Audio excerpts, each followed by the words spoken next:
누가복음 14장 1절입니다. 1절부터 14절까지 누가복음 14장인데요.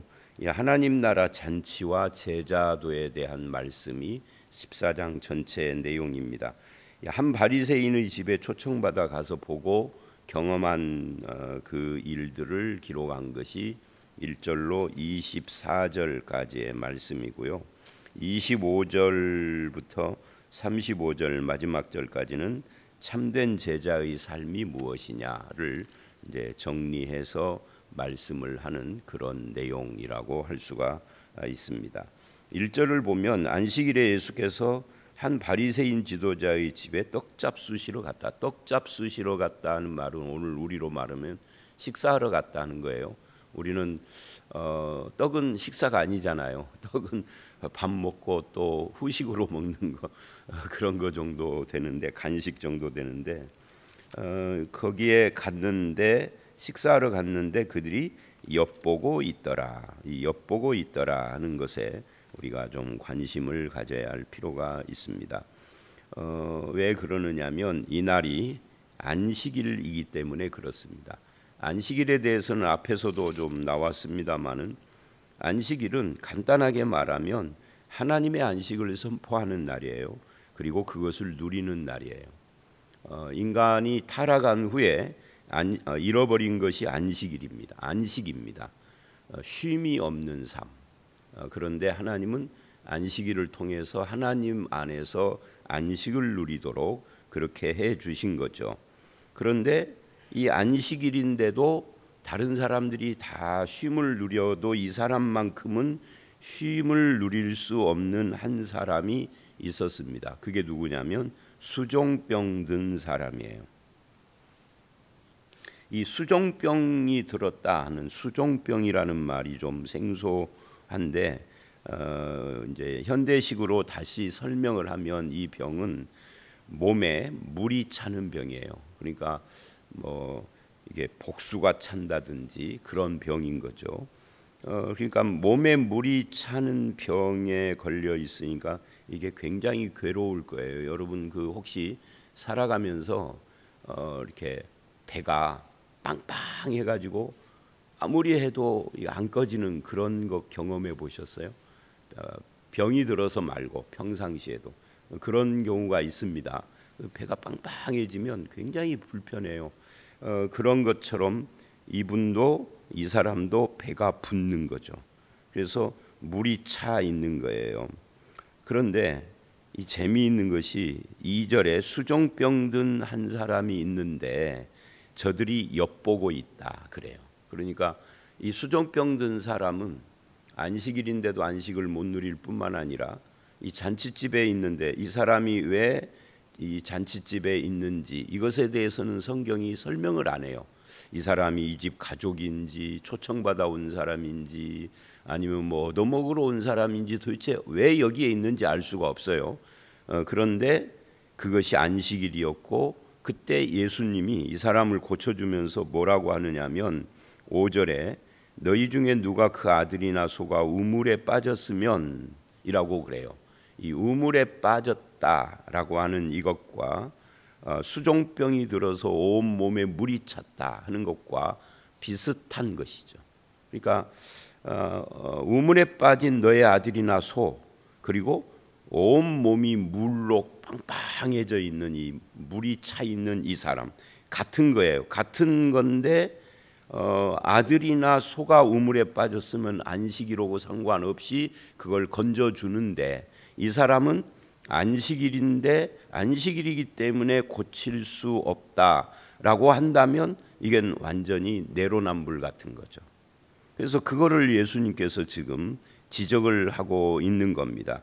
전신이 물에 빵빵하게 해서 마치 물에 빠진 사람처럼 그런 병을 앓고 있는 이 사람이 안식일에 안식을 못 누리고 있는데, 근데 중요한 것은 이 불쌍한 사람을 다른 사람들이 이용하고 있다는 겁니다. 여기 엿본다라는 말은 이용하고 있다 하는 거예요. 그래서 이 사람을 통해서 예수님을 책잡으려고 예수님이 무엇을 하는가 엿보고 그걸로 예수님을 고소한다든지 뭐 어떻게 해보려고 하는 그런 상황이니까 이 사람은 안식일에 육체적으로도 안식을 못 누리고 정신적으로도 안식을 못 누리고 사회적으로도 안식을 못 누리는 그런 처지에 있는데 다른 사람들은 안식일이니까 거룩하게 지켜야 돼 이러고 있다고. 이 상황 여러분 잘 생각을 해보십시오. 그러니까 어느 누구도 지금 참된 안식에 대해서는 관심이 없어요. 특히 이 사람의 안식에 대해서는 관심이 없어요. 모두 다 이 사람을 이용할 생각만 하고 있는 거죠. 그래서 예수께서 대답하여 그래요. 근데 이 성경을 읽다 보면 이런 경우들이 종종 있습니다. 이 복음서에서 예수님께 누가 질문했나? 왜 대답을 하지? 질문이 없는데 대답하여 이래요. 그래서 우리는 여기서 뭐를 알 수 있느냐면 예수님은 질문을 하지 않아도 그들 마음 속에 있는 질문을 알고 계신다. 즉 사람의 마음을 안다. 또 다른 말로 하면 사람의 속을 안다. 여러분 사람 속을 아십니까? 저는 모르겠더라고요. 몇십 년을 함께 신앙생활을 한 사람 속 모르겠더라고요. 사람이 무서워요. 사람 속을 모르니까. 호의를 베풀러도 이것이 10년 뒤에 뒤통수 칠 것 같아. 이제는 호의를 베풀어 놓고 나중에 그거 가지고 뭐라고 해. 이게 인간이더라고요. 누가 호의를 베풀라고 했까? 요구하지도 않은 호의를 베풀고. 그러니까 이 본문에 예수님은 사람의 그 마음을 다 아셔. 인간은 누구도 사람 마음을 몰라. 심리학자도 모르는 겁니다. 심리학자들은 심리학이라는 학문으로 사람을 설명하지만 그 심리학자도 자기 삶에서 직접 누군가와의 관계에서는 상대방을 모르죠. 그거 알면 신이게. 신이 아닌 인간은 모르는 거죠. 몰라서 뒤통수 맞고 상처받고 뭐 여러 가지 문제가 생기는 거예요. 예수님은 사람들이 질문하지 않아도 지금 저들이 지금 내가 무엇을 하는가 왜 엿보고 있는지에 대해서 아니 지금 이 상황이 사람들이 엿보고 있다는 것 자체를 우리는 모를 거예요. 저는 몰랐어요. 사람들이 나를 엿보고 있는지. 그런데 예수님은 그걸 다 아시는 거죠. 엿보고 있구나. 저들이 지금 궁금해하는 것이 뭔지. 안식일에 예수님이 병 고치는가 안 고치는가. 뭐 이런 것들. 그래서 대답을 하는 겁니다. 사람 마음을 아시는 주님. 그래서 여러분의 마음도 아십니다. 주님이. 사람은 속여도 하나님을 못 속이잖아요. 하나님 앞에서 늘 바르게 진실해야 될 이유가 여기에 있는 거죠. 그래서 이렇게 말을 해요. 율법 교사와 바리새인들에게 안식일에 병 고쳐주는 것이 합당하냐 아니하냐. 율법 교사와 이 바리새인들의 대답은 뭘까요? 아니다. 합당하지 않다. 안식일에는. 안식일은 아무 일도 하지 말아야 된다잖아요. 합당하지 않습니다. 더군다나 이 수종병 든 사람은 지금 이 안식일에 안 고쳐주면은 당장 죽는 사람도 아니에요. 그죠? 뭐 하루 있다가 고쳐줘도 상관없어. 아니면 정말 고쳐주려고 한다면 안식일 전날 고쳐줘도 돼요.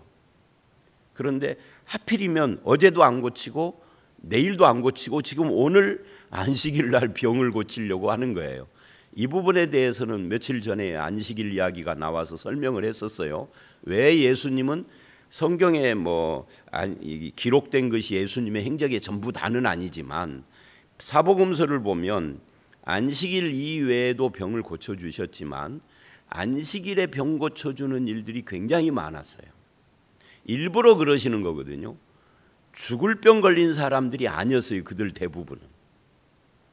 왜 일부러 그러죠? 예수님이 이 땅에 오신 목적이 뭐냐, 인간의 문제가 뭐냐, 이런 것들을 보여주려고 하는 일종의 퍼포먼스 같은 거예요.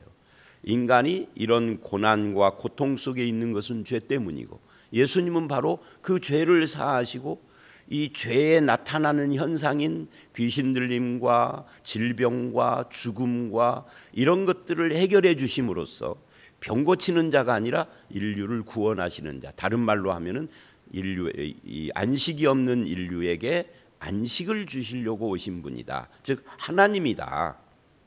안식 주시는 분은 하나님밖에 없죠. 그거를 보여주려고 일부러 안식일에 병을 고치는 거거든요. 그래서 병 고쳐주는 것이 합당하냐 아니하냐, 사람들의 대답은 노예요, 노. 그런데 여기서는 잠잠하거늘, 이런 질문에 잠잠하다라는 것은 노 하는 거죠. 아니다라고 하는 거죠. 그런데 예수님은 그 말을 듣고 예상되는 저들의 오해와 공격과 핍박을 알면서도 그 사람을 데려다가 고쳐 보내십니다. 여기 보면 4절에 어떻게 고쳤는지, 고치면서 뭐를 했는지에 대해서는 1절 기록을 하지 않아요. 왜냐하면 지금 어떻게 고쳤는지가 중요한 것이 아니다는 거예요. 그럼 뭐가 중요한 거예요? 안식일 문제, 이것이 중요한 초점이다 하는 것을 이렇게 표현을 하고 있는 거죠.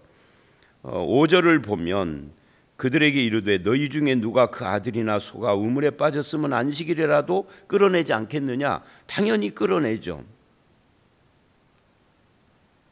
자기 이익과 관련된 것에는 이렇게 적용을 하고 기준이 달라지는 거예요. 다른 사람에게는 저렇게 적용을 하는, 이거를 우리나라 말이 참 재밌어요. 뭐든지 조합을 하면 새로운 신조어가 금방금방 만들어지기 때문에 내로남불이다 한다 그 말이죠. 근데 사실은 내로남불은 이게 참 기괴한 언어예요. 한국말과 한문과 그 다음에 영어가 함께 섞여 있는 것이라. 내가 하면 로맨스, 영어잖아요. 내가라는 말은 한국말이잖아요. 남이 하면 불륜은 한문이잖아요. 그죠? 다 섞여 있어요. 근데 우리나라는 가능해. 이게 외국은 이런 것이 가능한지 내가 모르겠는데, 저는 뭐 외국을 안 가보고 미얀마만 맨날 가는데, 미얀마를 가보면은요, 이 내로남불 이런 걸 하려면 우리는 딱 한 단어잖아요. 내로남불. 미얀마로 이걸 표현을 하면 이게 길어요. 굉장히 길어요. 그래서 책을 한 100페이지짜리 원고를 가지고 가면 이게 한 300페이지로 불어나더라고요.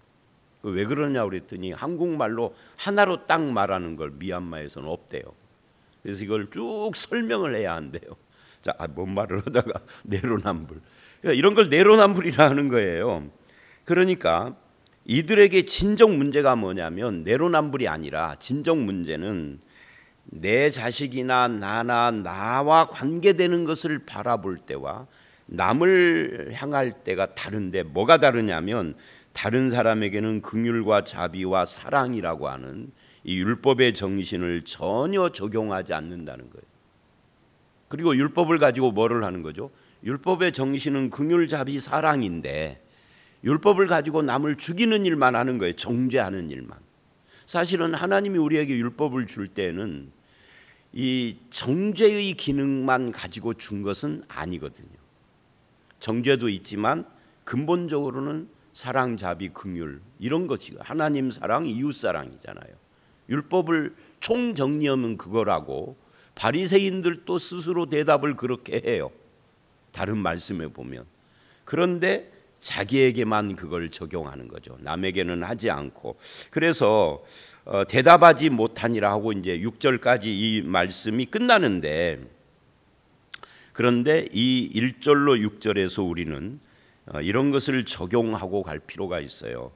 우리는 누군가를 엿보는, 누구를 주목하고 타켓으로 삼고 그를 이용하고 그에게 긍휼, 자비, 사랑을 적용하기보다는, 율법의 이 정신을 적용하기보다는 율법의 정죄만을 적용하는 이런 것이 나에게는 없는가 하는 것을 한번 생각해 볼 필요가 있어요. 이렇게 하고 7절서부터 11절이 두 번째 문단입니다. 여기서 7절로 11절은 지금 바리새인의 집에 앉아서 어떤 일이 일어나는가를 보고, 첫 번째가 바로 그 엿보는 안식일에 안식 없는 사람 이야기고, 두 번째는 사람들이 자꾸만 높은 자리에 앉으려고 하는, 높은 자리가 어딘지는 모르겠어요. 요즘은 우리 한국은 이제 생활 문화가, 생활 공간 문화가 완전히 달라졌잖아요. 옛날에는 이 높은 자리를 뭐라고 불렀느냐면 아랫목이라고 그랬다고요. 근데 지금은 아랫목이 없어. 어디를 앉든지 간에 다 똑같으니까. 그러니까 이스라엘도 아마 묵계적으로 서로 사람들이 말하지 않아도 어디가 높은 자리인지 알았을 거예요. 그런데 그 높은 자리를 누구든지 그 자리를 앉는 것을 보고 예수님이 비유로 말씀을 했다. 이걸 보면 예수님은 계속해서 어떤 상황이나 사람들의 말과 행동을 관찰을 하시고 그걸 가지고 교훈을 한다 하는 것을 알 수가 있습니다. 우리가 이 관찰을 한다는 게 굉장히 중요해요. 그래서 보시고라고 해요. 7절뿐만이 아니라 12절에도 이렇게 이야기를 합니다. 또 자기를 청한 자에게 이르되 네가 점심이나 저녁이나 하면서 쭉 이야기를 해요. 이것도 뭐예요? 그 상황을 보시고 이런 말을 하고 계시는 거죠. 이거는 이제 나중에 또 15절 이하에도 적용이 됩니다. 그 함께 먹는 사람 중 하나가 이 말을 듣고 이르되, 그러니까 주님이 그 말을 듣고 보고 듣고 경험하는 걸 가지고 즉석에서 말씀을 하시는 것이 오늘 우리에게는 뭐예요? 진리가 되고 하나님의 말씀이 된 거죠. 그러니까 예수님이 하시니까 이러는 거지 저와 여러분이 뭘 보고 말하는 것이 진리가 되는 건 아니에요. 어쨌든 다시 7절로 와서 삶 속에서 일어나는 것을 잘 보고 그리고는 거기에서부터 하나님의 뜻을 발견을 하시는 거예요. 그 뜻이 뭐냐? 이렇게 말을 합니다. 네가 누구에게나 혼인잔치에 청함받았을 때, 그러니까 어느 곳에 갔든지 이런 말이죠. 높은 자리에 앉지 말아라. 그렇지 않으면 너보다 더 높은 사람이 청함받은 경우, 자 예를 들면 내가 제일 상석에 아무도 안 앉는 상석에 내가 턱 앉았어요. 그런데 나보다 더 높은 사람이 와버렸어.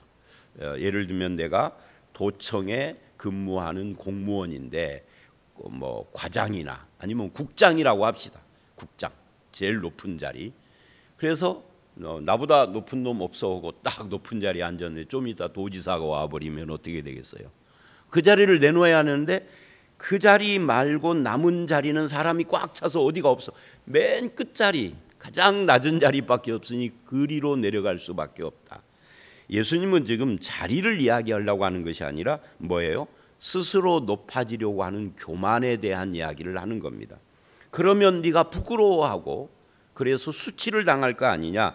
그럼 처음부터 끝자리에 앉으면 청한 그 주최 측에서 이 자리로 올라오시라고 하고 뭐 맨 윗자리는 아니더라도 앞에 이 상석 가까운 데다 앉혀줄 텐데 그렇게 되면은 영광스럽지만 첫 번째 케이스가 되면은 수치스럽다 하면서 뭘 말하려고 하느냐면 겸손과 교만에 대한 이야기를 자리 문제를 가지고 말하신 거다.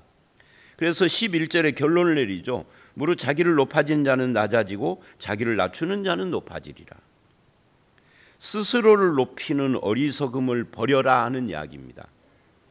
그러니까 우리가 이제 현대 한국 사회 또는 한국 사회나 교회에서는 긍정적인 삶 또는 자존감 같은 말로 포장을 해서 실은 교만한 모습을 자꾸만 부추겨요.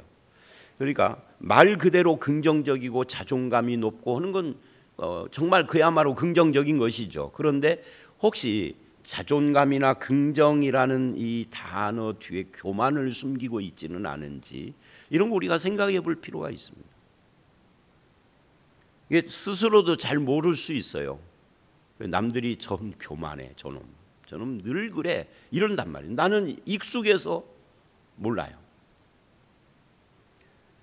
남이 나를 높이는 것이 정말 높아지는 겁니다. 스스로가 높아지는 것은 그거는 진정 높아진 것이 아니에요.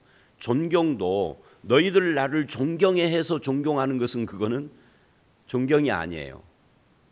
나는 가만히 있는데 사람들이 알아서 스스로 존경을 하거나 높여주거나 인정을 하는 것이 이게 중요해요. 이 권위도 마찬가지입니다. 권위를 내가 내 권위를 높이면 그건 권위주의자예요.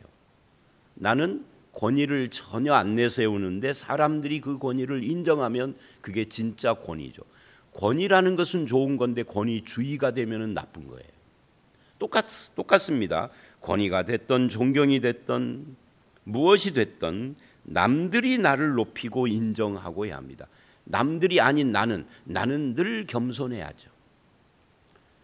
남이 나를 높여주기를 바라서 겸손하는 것은 위선이고요. 그죠? 그냥 나 자신이 겸손한 자가 돼서 아무렇지도 않고 그 겸손이 체질이 되면 돼요. 그것이 쉬운 것은 아니겠지만, 근데 높은 데를 바라보고 겸손을 하는 위선은 그거는 거짓 겸손인 겁니다. 자, 그래서 이 말씀의 결론은 그거예요.